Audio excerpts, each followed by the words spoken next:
You think Jamaica is run by the most powerful black men in the world? Well, think again. Jamaica has money in places you would never expect, and most of it is controlled by powerful black women who started from level 1. Today, we look at the richest wives and women in Jamaica and how they control empires without moving a finger. Let's get into it. 1. Let's begin with the woman who survived abuse and now commands a medical empire with a $700 million net worth. Her name is Dr. Trisha Bailey. Trisha's early life began in St. Elizabeth Parish in Jamaica, where there was no electricity, no running water, and even no good transport. She often trekked for several minutes to her tiny schoolhouse. Her childhood was filled with so much trauma until she decided to change her life. At just 13, Trisha boarded a plane alone for Hartford, Connecticut, looking to change her life. Within months, she joined the track team at Weaver High School, where she was awarded a scholarship to the University of Connecticut. At the university, she majored in human development and earned her bachelor's in 1999. After graduating, Trisha got into Wall Street and became one of the youngest black female stockbrokers at Solomon Smith Barney. After a promotion to California, she pivoted and launched her own venture in 2005, the Association of Medical Recruiters, where she placed doctors in understaffed hospitals. Within its first year, she netted $800,000. She opened Bailey's Medical Equipment and Supplies on April 11, 2011, and within a few years, her warehouses and pharmacies generated revenues in the hundreds of millions, making her one of Jamaica's richest women, with estimates between $650 million US, $700 million. By 2014, she had launched Bailey's Pharmacy, followed by Bailey's Scrubs, growing her portfolio to 16 companies across medtech, real estate, retail, and even holdings in Florida. Alongside her healthcare empire, Trisha built a real estate portfolio. She built homes in Jamaica and luxury condos in Red Hills valued at around $6 to $8 million, a $3 million beach home in Portland, and a $20 to $25 million resort. In Florida, she became the first black woman to own commercial real estate in exclusive markets like Vero Beach and Edgewood. She even owns half an island. She is so rich, she drives a custom Rolls-Royce and a tough Ferrari Porsche. But Trisha doesn't enjoy her wealth alone. If you appreciate this content, please take a second to like this video and subscribe to the channel. Over 99% of you watch the videos without subscribing. It costs you nothing, but it makes a huge difference to us. Thank you so much. Now back to the video. She is also a tough philanthropist. Through the Bailey Archie Charitable Foundation, she has awarded scholarships to over 270 Caribbean students, including those receiving education at Harvard, Princeton, and Morehouse. Programs she supports have boosted one school's graduation rate from 48% to 98%. Her monumental gift to UConn, more than $10 million US, the largest athletic donation in the school's history, funded the 80,000 square foot Student-Athlete Success Center, supporting academics, mental health, and Olympic sport programs. In 2025, she also became the first Jamaican-born inductee into the UConn Business Hall of Fame. In Kingston, too, she donated CPR infant mannequins to the Caribbean School of Nursing in 2025, supporting STEM education and female students from underserved communities. She has won many awards and accolades, like the Onyx Woman of the Year 2023 for her leadership in business and philanthropy. 2. Next is Paula Kerr Jarrett, who literally reimagined an entire city. Her net worth is estimated at around $1 billion US, making her among the wealthiest women in Jamaica. Paula Kerr Jarrett was born into wealth. She grew up in Kingston, in the estates of the Kerr Jarrett family. The Kerr Jarrett family is a landowner who shaped Western Jamaica's landscape since the colonial days. She pursued law and politics at University College London, which helped her gain an appointment as Jamaica's ambassador and special envoy for investment and philanthropy in 2019. She helped sculpt Montego Bay into Jamaica's rising tech and education capital. In 2014, she and her family unveiled the US $500 million plan and constructed 1,300 homes, a 48-acre tech park, and a new UWI Mona Western campus. Paula was the strategist entrenching the park across the community, education, and local employment. She wanted to make the city as beautiful as her home, which is a large estate in Montego with a clear view of the Caribbean Sea. The house is so beautiful and looks like something out of a magazine. It has guest villas, private pools, and large gardens. It is no wonder it is worth up to $15 million. She travels in private jets like Bombardier aircraft and Gulfstreams, and she owns a large garage of Bentleys and Range Rovers. With her family's wealth, she owns heirloom diamonds and pearls and many designer pieces. But she doesn't splurge on all her billions. In 2021, she was honored with the Commonwealth Award by the St. George's Society of New York for her leadership in philanthropy and her support of the Branson Center for Entrepreneurship in Montego Bay. She and Mark offered a 60% discount on land used by UWI for its Western campus, plus a 5-year deferment on payments, enabling the university to break ground within 12 months of agreement. She is a positive force committed to the development of Jamaica. Today, she continues championing young entrepreneurs across the island. 3. Imagine a woman who transformed Jamaica's postal system and still had enough time to build a billion-dollar logistics empire. That woman is. Today, she stands among Jamaica's richest women with a net worth of millions of dollars.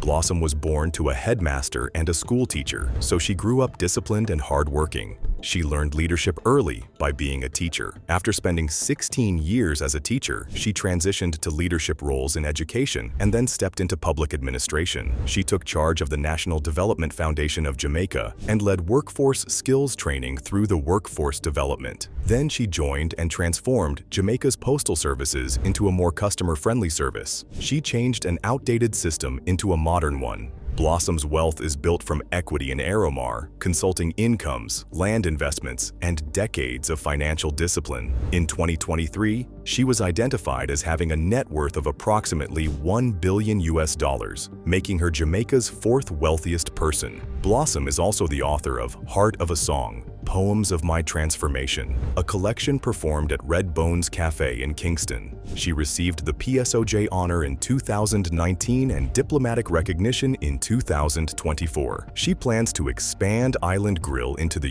UK market once more and deepen integrations with Thai cuisine through her consulate ties. She spends her wealth so enviably. Many don't know, but she has an estate in Kingston, which is a quiet mansion with large verandas and rich interiors. She so rides in luxury Range Rovers, Mercedes-Benz, and flies in chartered planes. Her fashion itself is a reflection of her large wealth. She loves Caribbean designers and couture from brands like Dior, Armani, and Escada. She attends the most exclusive events like government galas and political gatherings, and runs in top circles with business leaders and global thinkers as close friends. She is also very generous. She continues to nurture programs in education, food security, and gender parity through NCB and Mustard Seed. She has shaped institutions that protect forests and supports coastal planning. At the age of 80+, Blossom is still active. She continues consulting, mentoring, writing, and speaking to youths and women.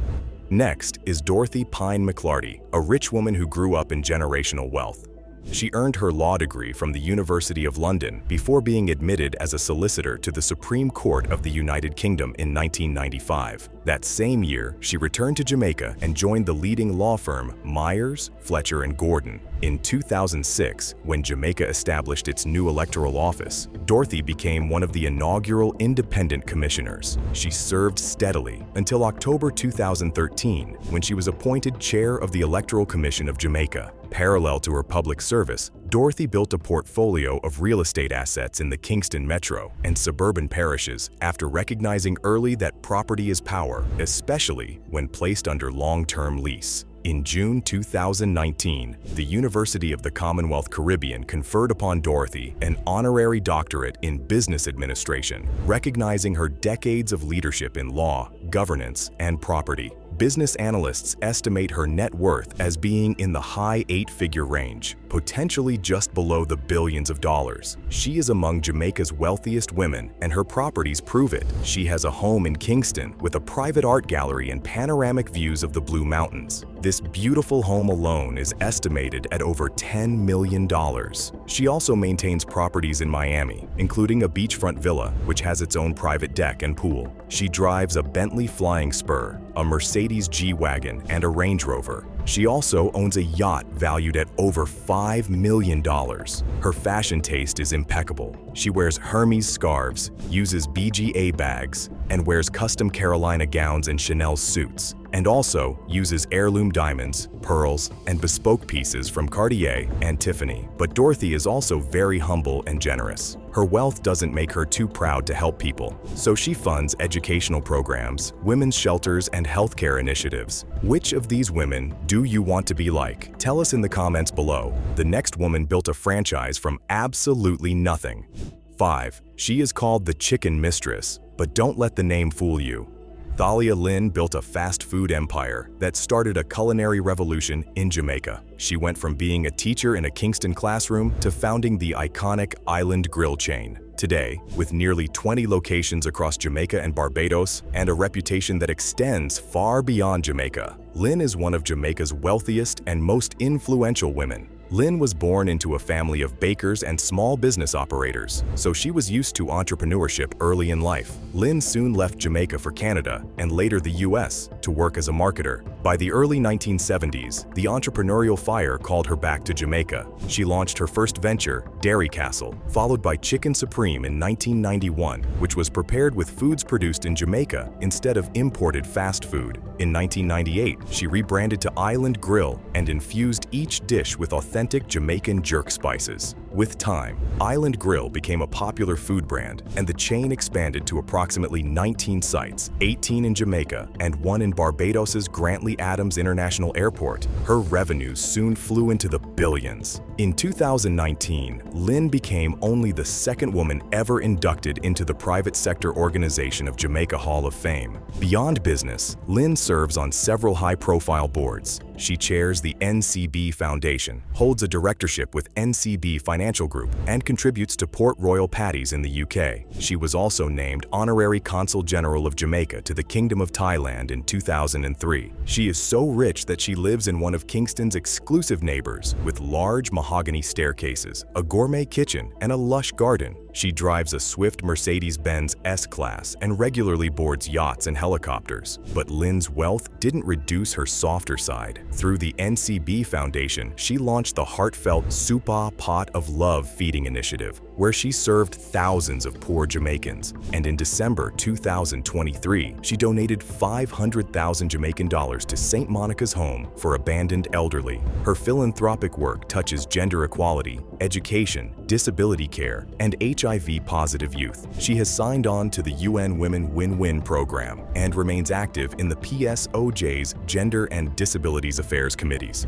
6. It's time for Lorna Myers, the woman who brought Kentucky Fried Chicken to Jamaica in 1975 and quietly built a business empire that now includes dozens of franchises and thousands of jobs. Today, she's recognized as one of Jamaica's wealthiest women and a pioneer who shattered ceilings and set new standards in entrepreneurship. When her husband Anthony lost his pilot's license due to his health challenges, they began Royal Rib, a local ribs concept. After a while, they opened Tops restaurants before buying KFC's rights for Jamaica. Within months, Jamaicans were lining up for Colonel Sanders' secret recipe. Restaurants of Jamaica Limited launched its first KFC on Old Hope Road in June 1975. Lorna insisted on human resource development and training. By 2021, ROJ ran around 46 outlets, KFC and Pizza Hut, and employed over 2,000 staff. In November 2012, she became the first woman inducted into the private sector organization of Jamaica's Hall of Fame. Her net worth is estimated to run in billions of Jamaican dollars. With 42 outlets and hundreds of millions in annual turnover, she lives in a very expensive home with imported Italian marble and a private art gallery. She drives Rolls-Royce Ghost, Range Rovers, and charters private jets. She loves high fashion like Armani, Ralph Lauren, and Caribbean designers. She also loves classic and priceless jewelry, vintage diamond brooches, and custom pearl necklaces. She is a strong philanthropist who loves education, healthcare, and women's empowerment initiatives. She also mentors youth through PSOJ forums, women's entrepreneur networks, and occasionally speaks at schools about work ethic and leadership. Lorna Myers didn't just bring KFC to Jamaica. She opened doors for women, uplifted communities, and left a company that is also a business success. By the mid-2020s, Lorna had retired from daily operations, but remained an advisor. When you bite into that crispy piece of chicken, behind it is her decades of hard work. Jamaica's richest women are often those who have built networks. Lorna Myers is one of them. 7. And now we have Michelle Chong, the CEO of Honey Bun Limited. She transformed a modest bakery into a multi-million-dollar export powerhouse and established herself among Jamaica's richest and most influential women. In 1982, she and her husband Herbert bought a small neighborhood bakery in Kingston. But within weeks, demand exploded. By the mid-1990s, Honey Bun was everywhere. Michelle took every opportunity to improve production systems. She adopted HACCP standards and obtained Bureau of Standards validation. By 2016, she earned the Jamaica Bureau of Standards Quality Ambassador title. Under her tenure as president of the Jamaica Exporters Association, Honey Bun became a certified champion exporter. In 2016, Ms. Chong led the push to have the Buccaneer Jamaica rum fruitcakes appear on UK supermarket shelves like Asda. She is now so rich and has a net worth of hundreds of millions of dollars. She lives in Kingston's Norbrook community, worth over $5 million, with an Infinity Edge pool, and drives a BMW 7 Series, a Tesla model, or a Range Rover Sport, and she loves wealthy fashion. She often steps out in high-end pieces like Stella McCartney, Chanel, etc. She is such a philanthropist too, but she focuses on youth innovation, education programs, and women's empowerment. 8. Next is the Senior Vice President leading legal, regulatory, and public policy, Camille Facey. For over 2 decades, she has been independently wealthy. She was called to the Jamaican bar in 1982. By 2001, she became the first female senior vice president in the regional breaker group. Just 2 years into her tenure, she helped co-found the Cable and Wireless Foundation, where she now serves as deputy chair. Camille's impact extends beyond the boardroom. She chaired the ICWI Group Star Scholar Program. She was also appointed to the Universal Access Fund Board and the National Development Foundation of Jamaica, where she spent 17 years helping small business owners navigate growth. You don't need to be told she is super wealthy. You just need to see her home in Upper St. Andrew, a large mansion with lush gardens and sweet mountain views. You also need to see her designer pieces, like diamond studs and platinum watches worth over $200,000. She vacations in Rome and Cape Town and unwinds in expensive villas in the Caribbean. She also attends UN conferences and government meetings and only runs in the circles of the rich and wealthy. From law lectures, boardroom summits, youth panels, to governance meetings, she is everywhere. But she is also a philanthropist and a leader. She's among Jamaica's richest women and will forever be respected by the institutions she's strengthened. 9. The next woman owns a sprawling solar farm powering thousands of homes and driving down energy costs across the island. She's Angela Rainford, one of the richest women in Jamaica with a net worth in the tens of millions. In a country where energy prices once hovered near 40 cents per kilowatt hour, Rainford's solar farm delivered power at US 8.5 cents per kilowatt hour for the first time. Angela Rainford traded in hedge funds and private equity deals before founding Recamniar Frontier Ventures in 2011, a UK-based firm focused on investments in agriculture and energy. She forged a joint bid with French partner Neoen and German investors MPC Capital to build the Paradise Park Solar Farm, a $60 million project that made headlines as the largest solar farm in Jamaica. Outside of business, Rainford is restless. She's a pilot who's flown over 3 continents, a pianist who's performed in informal recitals across Jamaica and Africa, a climber who's summited 3 of the world's 7 highest peaks, and a motorcyclist hungry for open roads. But she also loves beautiful homes. She has a sprawling mansion in the hills of St. Andrew with a rooftop garden and eco-friendly design. Her mansion is valued at over $6 million. She loves electric cars like Tesla, but she also owns chauffeur-driven Range Rovers. She gives back as much as she spends too. She supports STEM programs and mentors women in business. She also funds scholarships for youths. She proves that being among Jamaica's richest women is not just about owning assets. At the 2024 Caribbean Renewable Energy Forum in Miami, Rainford became the first Jamaica-based founder to take the CARICOM Wise Award for for business, entrepreneurship, and finance. She has transformed energy landscapes, invested in Jamaica's future, and built a legacy in clean power. She shines bright in the path she's lit for the nation, region, and next generation. 10. The last woman became incredibly wealthy at 33, and she is currently the richest woman in Jamaica, Rita Humphreys-Lewin. She was the first woman in the Caribbean appointed as a practicing broker at the new exchange. Rita's early story begins at Immaculate Conception High School. She took a job at the Gleaner, filing papers and answering calls. Later, she landed a job at Annette & Company, a Canadian stock trading firm. When the firm offered training in Canada, Rita leapt at it. 6 months later, she returned as a certified trader. In 1967, she completed the Canadian Securities course, becoming one of Jamaica's first certified female stockbrokers. By the time the JSE opened in 1969, Rita was the designated trader. In 1977, she invested 10,000 Jamaican dollars of her own money and founded Barita Investments Limited, which she named after herself and her sister, Barbara. With just one messenger as staff, Barita launched into uncertain markets and forged new products, brokerage, unit trusts, and portfolio management. It was an era of high inflation, political unrest, and capital flight. Yet Rita didn't back down. She insisted that client funds were sacred and were never to be gambled on. And so, she built an unshakable reputation with her high integrity and discipline. In 1984, Rita was elected chair of the Jamaica Stock Exchange and became the first woman to chair any stock exchange in the Caribbean. She later returned in 1995 and guided the JSE through modernization, including the creation of the Jamaica Central Securities Depository in 1998 and electronic trading in 2000. Those reforms are still pillars of Jamaica's markets today. From 2001 to 2006, she chaired the Development Bank of Jamaica and contributed to the design and financing of Highway 2000 and the proposed Harmony Cove Resort in Trelawney. In 2018, she sold 75% of Barita to Cornerstone Holdings for $3 billion Jamaican dollars, retaining at least 2% and a board position for a defined period. By 2021, she announced her formal retirement. She made so much money and is now a hot billionaire. She has many homes, one in the exclusive Jacks Hill community in Kingston, and a hot fleet of cars. She only flies in first class and only wears Armani suits and rich fabric with pearl sets, diamond brooches, and vintage gold bracelets. She also supports educational initiatives and women in financial literacy. In 2004, Rita launched the Barita Education Foundation, a scholarship initiative dedicated to early childhood education. Over the years, the initiative has invested millions of Jamaican dollars and awarded scholarships through various tiers, from pre-primary to Cape-level student support.